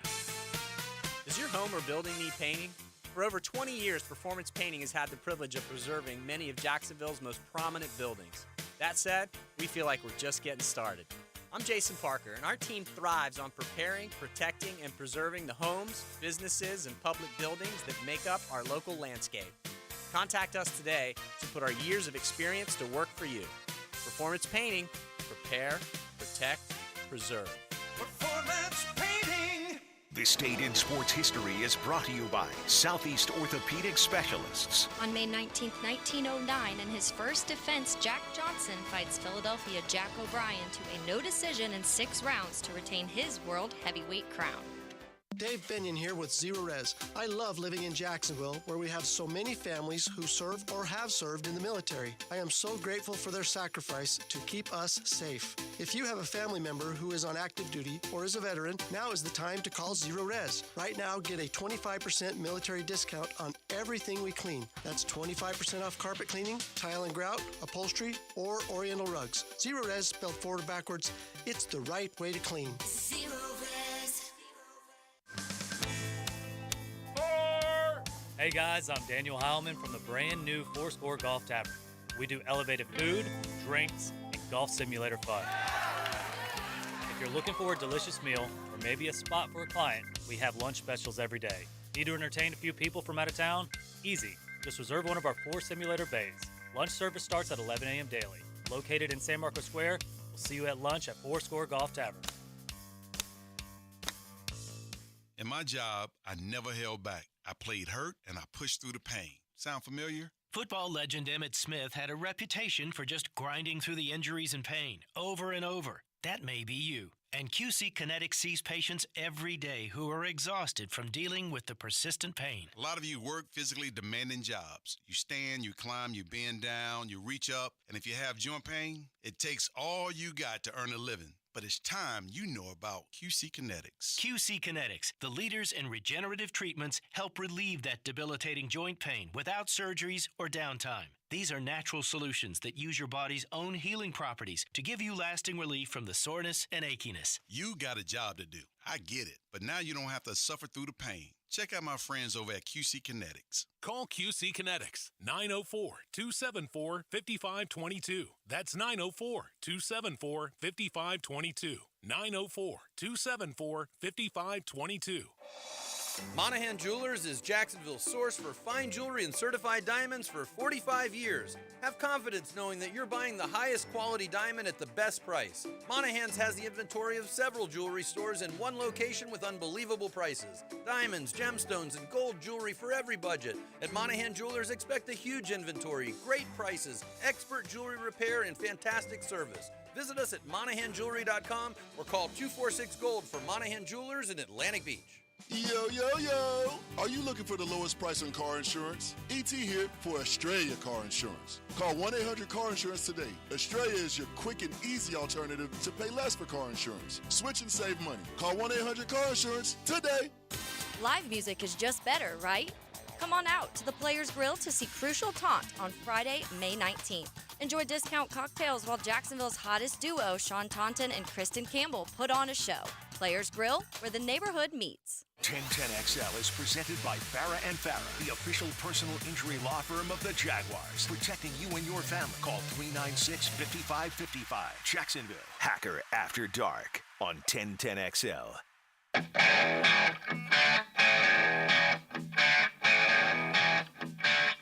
here on 1010XL and 92.5 FM in the city of Jacksonville, we are glad you are with us. We are at the quarter pole of the Major League Baseball season. In fact, some teams are reaching games 45, 46, and 47 as the 50-game mark right around the corner. Tampa Bay still looks very good. Atlanta still looks very good, and there's certainly some big stories around the world of Major League Baseball. For the very latest, Matt Snyder, CBSSports.com, always kind enough to join us here on 1010XL in Jacksonville. Matt, how you doing, man? I'm great. Yeah, it's funny you mentioned the discrepancy in the games played. That's always a point of frustration for me when I'm trying to kind of see who's on pace for what, look at how the playoffs might look at who might be in the running for awards. Anytime I try to put something like that together and there's teams or players that are like 5, 6, 7 games apart, like, oh, come on, man. It's got to be way easier in other sports, I feel like. Yeah, no, I agree. Some teams are at game 43 or some teams are at game like 47 right now. It's odd how the schedule works out. But regardless, Matt, the quarter pole has been passed for basically every Major League Baseball team. At this point, do you kind of know what teams are? Is 40 games enough of a sample size to figure out, okay, this team's good, this team's probably going to struggle the majority of the year? Somewhat. The majority of the time you kind of know. And we can look at the teams with whatever records they have right now. For example, the Dodgers, yeah, we know they're probably going to be good all year. The Rays, they've set themselves up so well. The Braves, we probably thought they were going to be good anyway. So, yeah, on that front. But there are always outliers in terms of sometimes teams will fall apart. Sometimes teams will get hot after this. The ones that stick out in my mind recently would be the 2018 Dodgers were 16-26 at one point, and they ended up in the World Series. Or we could even look at last year and say at the start of June, both the Braves and Phillies got absurdly hot. They would have been under 500 at this point. Both made the playoffs. As we know, the Braves won 101 games, and the Phillies ended up in the World Series. Over on the American League side last year, the Mariners won mid-teens in a row, maybe 15 in a row or something leading up to the All-Star break. So at this point, they would have looked kind of buried last year. So there's always – that's the thing about playing every single day. You know, while we're about a quarter of the way, maybe a little bit more, we've seen a lot of games. But when you play every single day, there's always a chance that somebody's going to rip off, if not 15 in a row, which is very rare. Something like 15 out of 20 and climb right back in it. So I guess that was a very complicated way of answering yes and no. So sorry about that. Matt Snyder, CBSSports.com. No, I agree with you because, you know, like you said, some teams will get very hot. Some teams will get very cold. A team that has stayed pretty hot all year, the Tampa Bay Rays. Look, 13-0 was a long time ago. At the time you and I are talking, they're still 20 games above 500. But I got to tell you, Matt, what's frustrating about that team, they should be 4 or 5 games even better than they are right now. They got problems in their bullpen. I mean, we saw it earlier this week. They blew a game against New York where Pete Alonso had a 3-run walk-off to win it in the 10th. That was after the Mets had a 3-run homer in the 9th to tie it 5-5. I mean, the Rays, I don't know what they can do about their bullpen, but that's a problem right now for them. Well, yeah, in that Yankees series, even on Sunday when they held on, the Yankees came back and made that one close after two big comebacks. Part of it is kind of a trickle down effect from the rotation injuries with Rasmussen and Springs being hurt, long term injuries, and Glasnow has been hurt since before even the start of the season and still isn't back yet. When you're scrambling to fill the rotation spots, you don't get as many innings as you thought out of the rotation. Then the bullpen, obviously is going to become overworked. And once they become overworked, then there's injuries there and you're scrambling to find bodies to throw in there. That's just a function, like I said, of the trickle down from the injuries in the rotation. They'll probably get more right heading toward the All-Star break and in the second half. Of course, there's a trade deadline, and we know this front office is as savvy as there is in terms of adding people that you might not think are going to be very valuable and end up like, man, how did the Rays get that guy for basically a bag of balls? And he ends up being a stud down the stretch. So I expect that they will find ways to patch it up. In the meantime, though, when you spot yourself this many games over 500, you've gained some leeway to be able to kind of cough up some of those games. It's interesting. I want to get back to that point in a moment because the AL East is insane. The Baltimore Orioles, I think, have the second best record in the American League, and they're still 3.5, 4 games back of Tampa. Before we get there, you mentioned Tyler Glasnow. He did a start with the Durham Bulls in AAA, 57 pitches, I think 3 or 4 innings. When do you expect him to be back? And when he comes back, if it is the Tyler Glasnow that we know, how much will that help Tampa moving forward? Yeah, it's really tough to know because the timeline when he first started throwing, he should have been back maybe now, maybe next week, but he had a setback and he had to be pulled from one of those starts. If that happens again, I suspect, especially with the Rasmussen and Springs injuries and with him coming off Tommy John surgery, I think that they're going to be absurdly cautious with him. So any little thing, and I think it was probably a little thing that when they pulled him early from that start, I think any little thing at all, if he says, this doesn't feel right, then they'll be like, okay, you're done. We'll shut you down for 5 days. I think they're going to be as cautious as possible for all those reasons I mentioned. But when he gets back, I do expect that he's going to be an absolute beast. I mean, he was coming off Tommy John surgery, really good in the 4 starts with limited innings down the stretch in the regular season. Then in the playoff game in Cleveland, he looked like his old self. This was an oblique injury in the spring. I don't see any limitations on his arm. Once they make sure everything's going, I think he'll be fully functional. And since he's starting so late, you don't have to worry about, oh man, we don't want him to throw over 200 innings or anything like that. There's just not going to be enough season left for that. So he probably will be fully functional from the get-go. I'll guess next month at this time, June 18th-ish. I'll guess around a month, and then he's back, and I'll say by his 3rd start in the major, so right around the All-Star break, he'll look like his old self. And I think in the second half, he's going to be one of the best pitchers in baseball. I really think at his age, with the talent he has, what he showed coming off Tommy John surgery last year, knowing how good somebody like, let's say, Justin Verlander last year, coming off Tommy John surgery, almost age 40, winning the Cy Young. We've seen what guys with this talent level can do. I think he's going to be amazing in the second half. A couple of more from Matt Snyder, CBSSports.com, here with us on 1010XL in Jacksonville. The American League East is just insane. Every team is over 500. You mentioned the Rays winning all these games. The Baltimore Orioles, if not for Tampa, may be the story of Major League Baseball so far. Baltimore was awful for the last, 2, 3, 4 years. And I don't know if it's just all these young kids that they got have developed. I guess that's what it is, because Baltimore every night now is putting W's on the win column. They were probably the worst team in Major League history for a 4-year span. Now, 2020 was in the middle of that, so it's hard to gauge there what they would have done. But 2018, they lost 115 games. 2019, they lost 108. 2021, they lost 110. For a 4-year span to lose, 108 is incredibly rare to lose that many games. And that was their lowest loss total in a span of 4 seasons, 3 of which being full years. 2020 we can kind of toss out.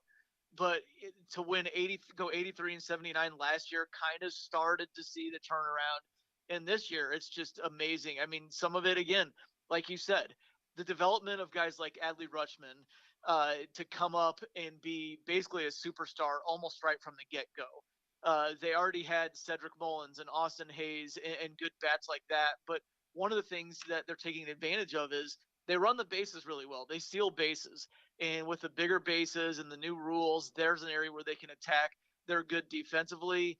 The bullpen is ridiculous. And that is one thing that general manager Mike Elias, he came from the Astros a few years ago, and he undertook this massive rebuild. One of the things the Astros have always been so good at doing is not only grabbing arms that other teams don't really value, but also making them into the best versions of themselves. They have some kind of system there, and he's doing it with this bullpen. They probably need to patch up the rotation a little bit before the playoffs if they want to make a deep run, but they're good everywhere else. You know, in the American League East, for the longest time, it was all about the Yankees and the Red Sox and a little bit the Blue Jays, and with good reason. Now Tampa and Baltimore appear to be the class of that division. Do you see that lasting for a while now, or will New York, Boston, or Toronto kind of resurface there in the 1 or 2 spot as we go along here? No, I don't think that. Well, they're all good, and they're all in good shape, and they're all set up to be good the next few years. So I think, you know, the Red Sox heading into Tuesday were in last place, but they had the exact same record as the Twins, who were in first place in the Central. Everybody's over 500 and comfortably so. I think it's going to be a dogfight in this division, top to bottom, for years to come. So, yeah, while it might be Rays, it might be Orioles, the Blue Jays are right there too. They're really good. You could easily see the Yankees jumping right back in with their ability to spend, of course, and similar to the Red Sox. So I think it might be really fun from the standpoint of, especially early in this millennium, it was always Yankees and Red Sox, and then nobody else really mattered that much. Occasionally you'd see somebody else jump in there. Rays got good toward the end of this decade, or that decade. It mixed things up a little bit, but I think it's nice because, like I said, 1 through 5, it could be mixed up every single year. That could be really, really fun. Final moments here with Matt Snyder, CBS Sports.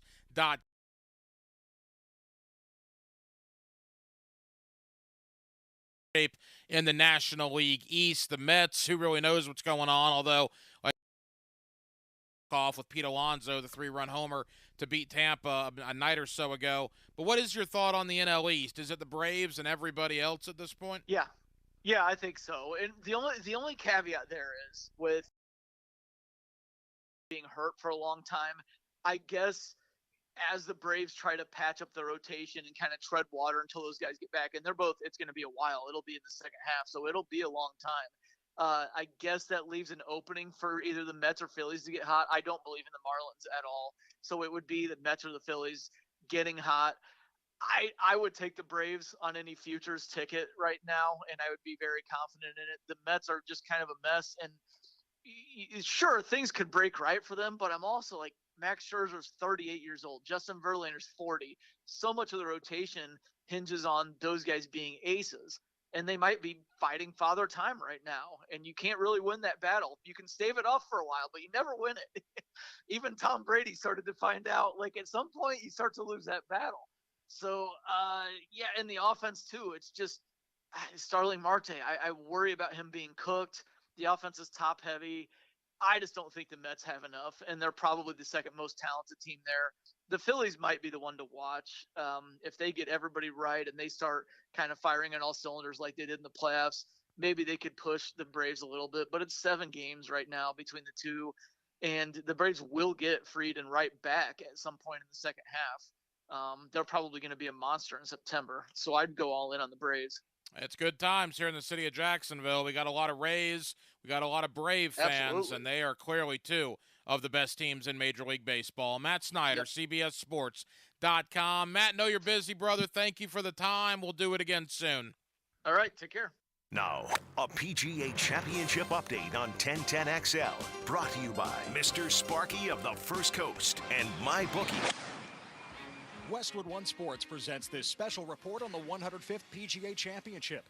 Rory McIlroy needed a break after missing the cut at the Masters. He's felt the burden as the conscience of golf in the battle between the PGA Tour and LIV. Oh, and he's sick this week, too. But McIlroy birdied 18, and the four-time major winner is firmly in this at even par, 5 off the lead. When I held that putt at the last, I looked at the board, I'm like, I can't believe I'm 5 back. So I guess that's a good thing, because I know if I can get it in play off the tee, that's the key to my success over the weekend. If I can get the ball in play off the tee, I'll have a shot. Scotty Scheffler, Corey Connors, and Victor Hovland, the tri-leaders at 5 under. Justin Suh and Bryson DeChambeau 3 under, 2 back. Two-time PGA champion Justin Thomas drilled an 8-foot putt at 18 to make the cut on the number at +5. He was despondent when he just missed the cut at the Masters last month, but JT will play the weekend here. From Oak Hill Country Club, I'm Ted Emmerich, Westwood One Sports. It's Wrangler season out there. Warmer days, cooler nights. Open roads, endless horizons. And you need to be ready in jeans made for the unpredictable. Wrangler, for the ride of life. Shop our newest styles today at Wrangler.com. The 2023 NFL schedule, powered by AWS, is officially out. Let's go! And individual tickets are now on sale. That's every epic showdown, every classic rivalry, every primetime game. Oh my goodness! 17 games for all 32 teams. Visit NFL.com/tickets to purchase tickets through NFL Ticket Network, Ticketmaster, and SeatGeek, the only trusted marketplaces for NFL tickets. It's Wrangler season out there. Warmer days, cooler nights. Open roads, endless horizons. And you need to be ready in jeans made for the unpredictable. Wrangler, for the ride of life. Shop our newest styles today at Wrangler.com. Are you suffering from shoulder pain? If you have clicking and popping in the shoulder joint, persistent pain that intensifies with use, an inability to lift your arm over your head, or a tingling, burning sensation in the shoulder, elbow, or wrist, waiting to see a doctor could make your injury worse. Baptist Health and Jacksonville Orthopedic Institute have innovative and effective treatment options available right now to relieve your pain and restore your mobility. Don't wait. Call 904-JOI-2000. If you've dreamt about a career in radio but don't know where to start, we've got great news for you. 1010XL has partnered with the Broadcasters and Sportscasters Mentoring Group to offer mentorship opportunities with one of our radio pros right here at 1010XL. Visit getintobroadcasting.com to grab your free report and learn about the training and tuition costs. Go to getintobroadcasting.com to grab your free report now. Black Sheep Restaurant has been serving up delicious food and drinks to the community for 13 amazing years. Unfortunately, all good things must come to an end. We want to thank Jacksonville for your unwavering support throughout the years. Our last shift will be on May 27th. It's been an honor to be a part of the Jacksonville food scene, and we hope to see you at Bellwether and Orsay. Thank you for your patronage, and let's make these last days at Black Sheep unforgettable. Run to the Jacksonville Sharks Jungle Night game as they fight against the Albany Empire this Saturday, May 20th, 7 o'clock at the VyStar Arena. With tickets as low as $15, you can't find this kind of affordable fun anywhere else. Boy and Girl Scouts purchase tickets, enjoy a post-game autograph session. Educators Appreciation Night, buy one ticket, get one free. Shark Tank this Saturday, May 20th, 7 o'clock, VyStar Memorial Arena. Call 904-621-0700 or go to jacksharks.com. All education, BOGO ticket. Fins up. Stay connected to Gainesville with the Florida Gator Report. Join me, Taylor Dahl, as I keep a close eye on everything that happens in Gator Nation. Brought to you by Darley's Plumbing, where quality counts on 1010XL. Hacker here for the Sausage Dude Sausage. Look, I'm a sausage guy, and the Sausage Dude Sausage is the best sausage I've ever had. The Sausage Dudes use high-quality pork, natural casings, along with love and dedication. You can pick up their 4 terrific flavors, including my favorite, the Italian, at Publix locations all throughout Jacksonville. And a portion of the proceeds go to benefit the Boys and Girls Club of Northeast Florida. Take it from me, the Sausage Guy. Get over to Publix right now to get your hands on the Sausage Dude Sausage. E.T. here, and y'all know how much I like my brown water, but I ain't gonna lie, it gives me headaches sometimes. So my alternative is Brackish Vodka.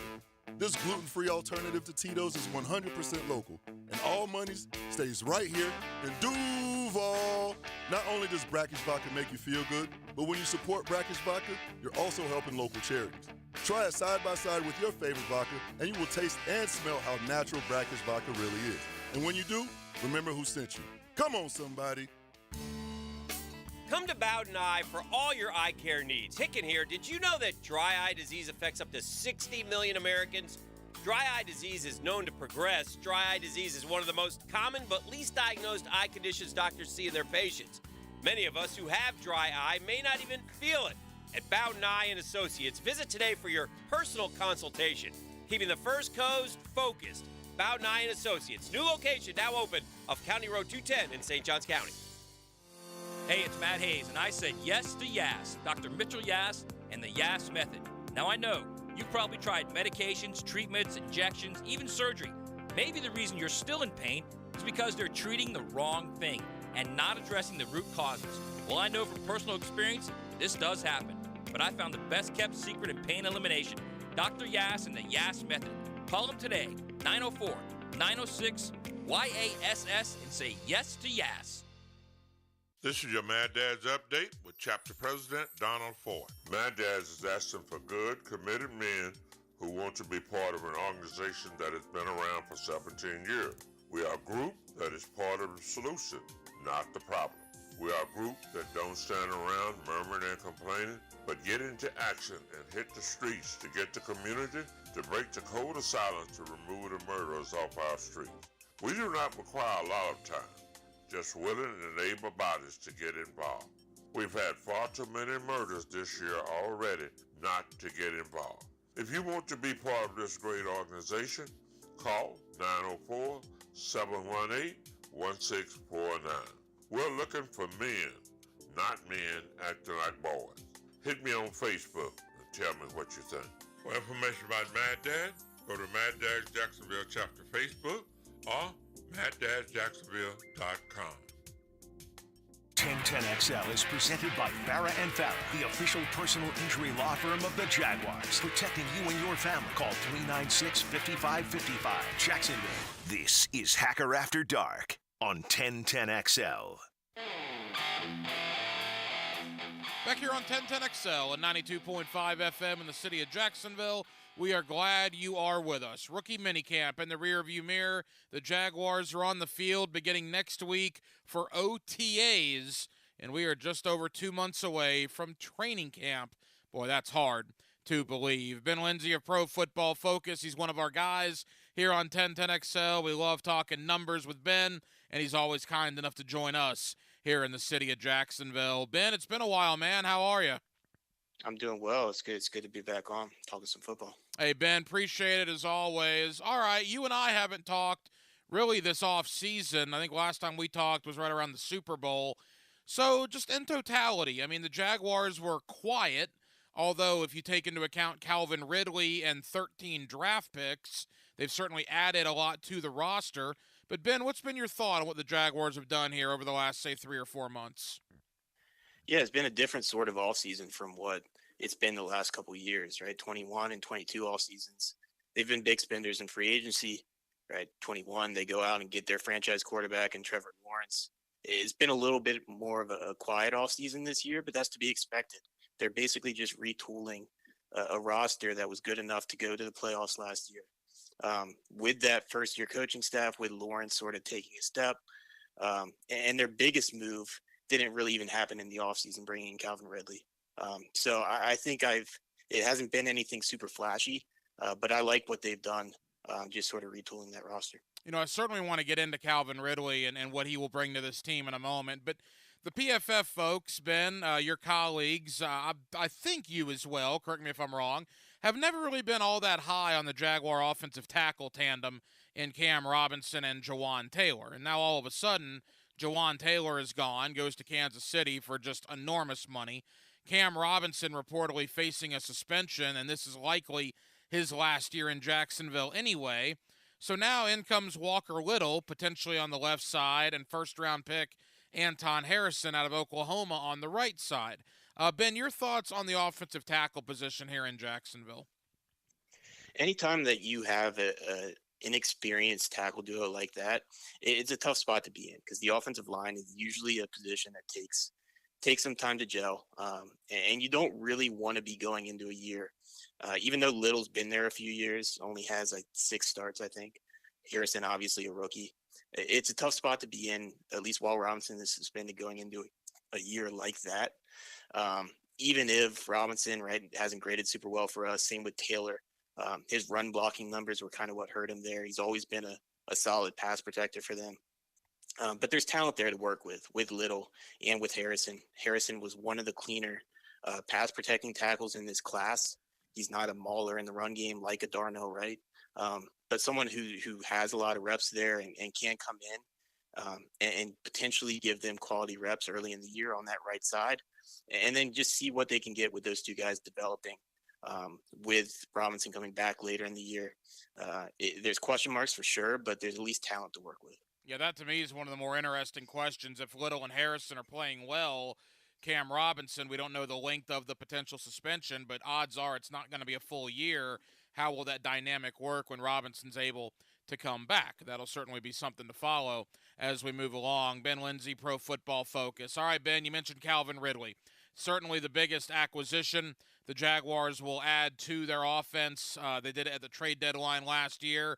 You put Ridley out there with Christian Kirk and Zay Jones, Jamal Agnew, Travis Etienne, Evan Ingram once he figures out his contract situation. Boy, this offense, Ben, could be potentially very, very good.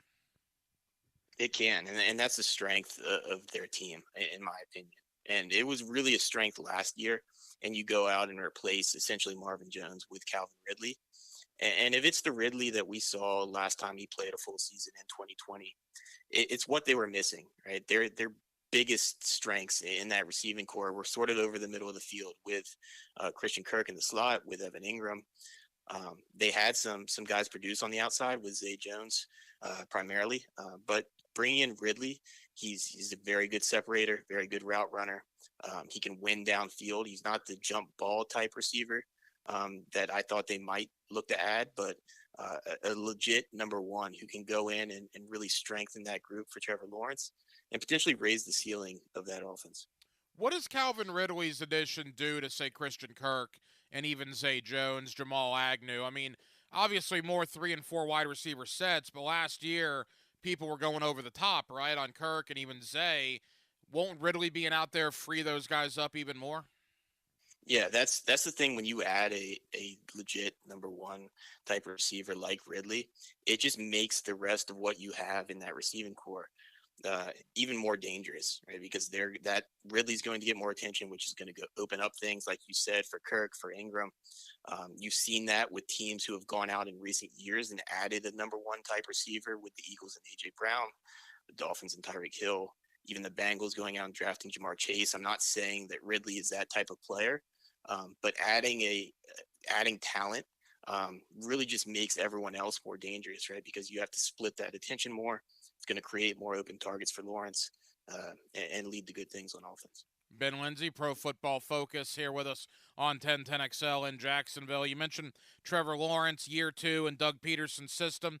You know, Ben, I don't think last year this time the people in Jacksonville, myself included, fully appreciated Doug Peterson, right? I don't think we fully understood what we had 12 months ago, and I think that now we definitely understand the type of play caller he is, what he's done with this offense, with Trevor in particular. I mean, what Doug Peterson has brought to this team in just over a calendar year, it can't be understated how unbelievably vital he's been.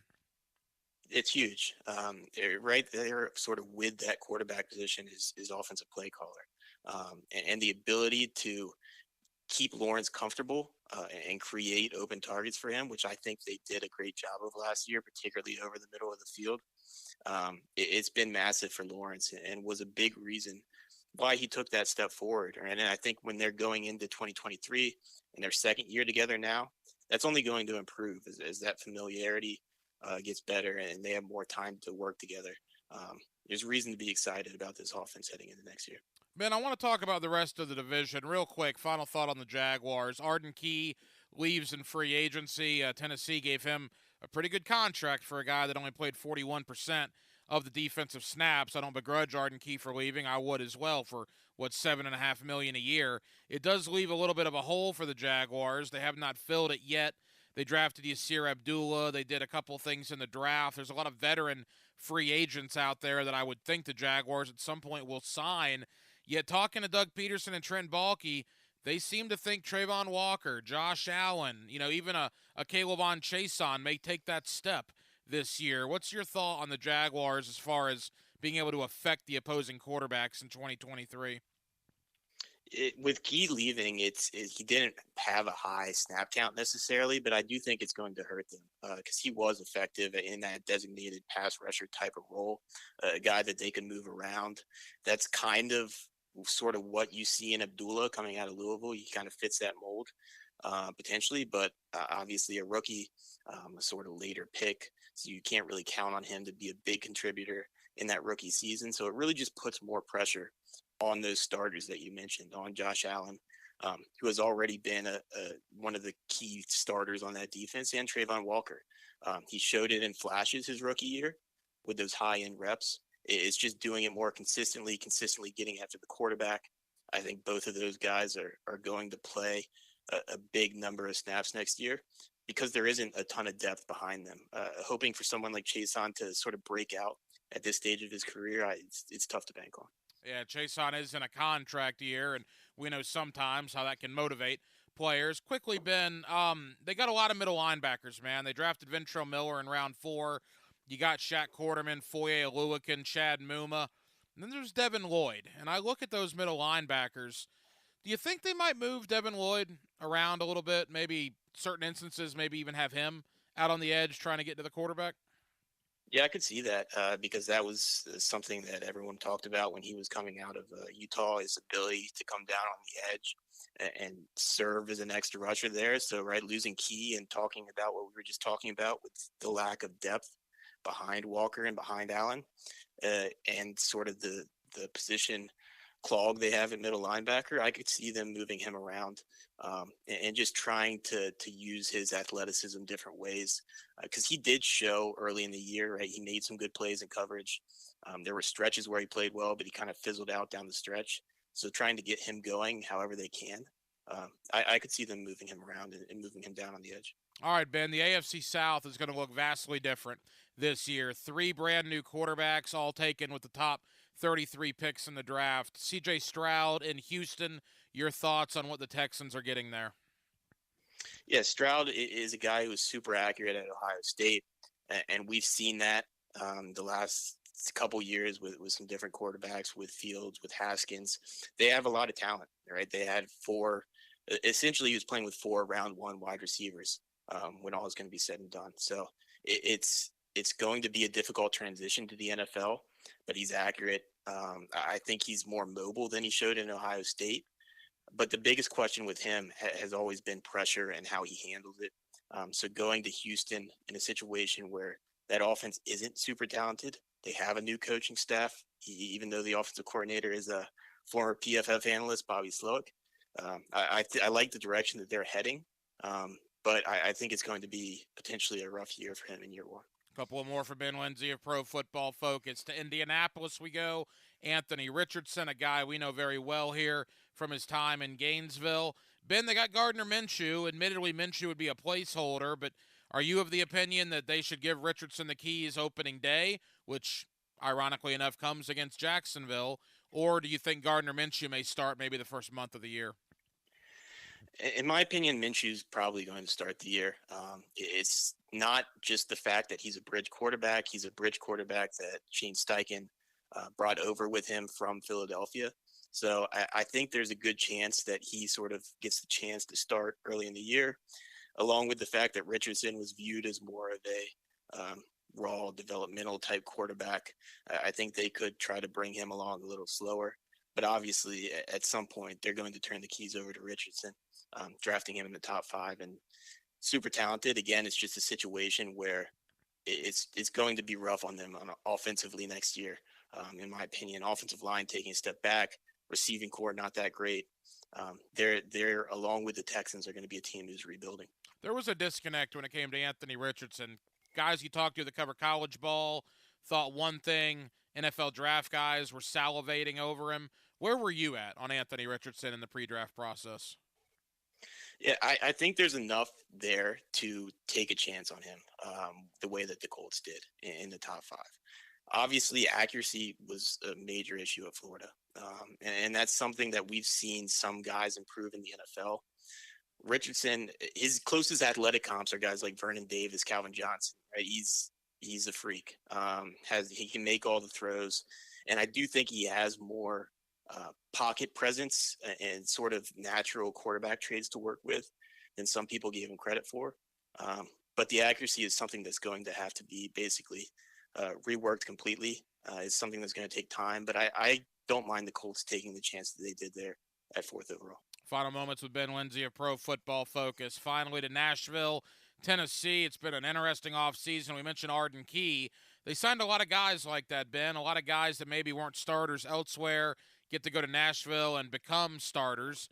They lost a ton in free agency by attrition and by flat-out cutting guys for salary purposes, but yet they still have the gigantic contracts of Ryan Tannehill and Derrick Henry, both guys coming into their last year on said contracts. And, oh, by the way, they trade up to draft Will Levis, 33 overall. What an offseason in Nashville. What have you made of it? With the Titans, it's another situation where we talk about how great the AFC is, and it is, but the Jaguars they have a pretty clear path to the playoffs, because I don't think the Titans are going to be all that competitive. It's always scary to sort of bet against the Mike Vrabel team with the way that they've outperformed expectations and outperformed talent over the last couple of years. But yes, they still have Ryan Tannehill. They still have Derrick Henry. The offensive line is probably going to be one of the worst in the league, even after adding Peter Skoronski in the draft. The receiving core, you have Treylon Burks, you have Okonkwo. There's not much else to work with beyond those guys. And then defensively, there's some questions too, right? That's the strength of the team, but the secondary struggled at times last year. The linebacking core, you lose David Long, you lose some pieces. So it's a situation where Tennessee, I think, is kind of trending in the other direction. And with Houston and Indianapolis rebuilding, it's a year where Jacksonville has a clear shot to the AFC South. Ben, as we wrap up, there's an interesting situation here. People here in Jacksonville, myself included, media fans, we have an opinion of the Jaguars. Look, I think they're below Kansas City. I think they're below Cincinnati. But to me, that's where the conversation maybe begins, right? Is Jacksonville the 3rd, 4th, maybe 5th best team in the AFC? Yet I see some of these power rankings that have Jacksonville 7th, 8th, even one had them 9th yesterday in the AFC right now, which I find hard to believe. I mean, what's your opinion on Jacksonville when it comes to the other teams in the American Football Conference? Yeah, I'm sort of with you. It's Kansas City and Cincinnati, in my opinion. And then you maybe throw Buffalo in that mix, right? But Buffalo has some questions too. But then there's just a big group of teams who are going to be competitive, but have some questions, right? Miami is in that mix. The Chargers are a team that every offseason we talk about the Chargers making that leap, and it just doesn't seem to happen. The Ravens, you've got questions there with Lamar coming back and what that offense will look like without Greg Roman. Cleveland, Deshaun Watson is a massive question mark. He looked terrible last year. But you go back to Houston, and do you get more of that guy coming back in his second year in a full season? So there's a big cluster of teams who have a lot of talent, not to mention the Jets with Aaron Rodgers. And I think the Jaguars are right in that mix.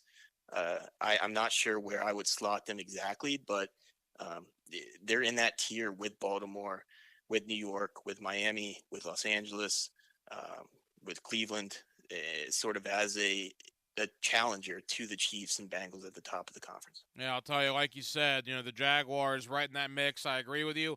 The one thing Jacksonville has going for them is the division. The AFC South is by far and away, on paper, the worst division in the AFC, and Jacksonville gets 6 of those games, obviously 2 each against Tennessee, Indy, and Houston. Ben Lindsay, Pro Football Focus.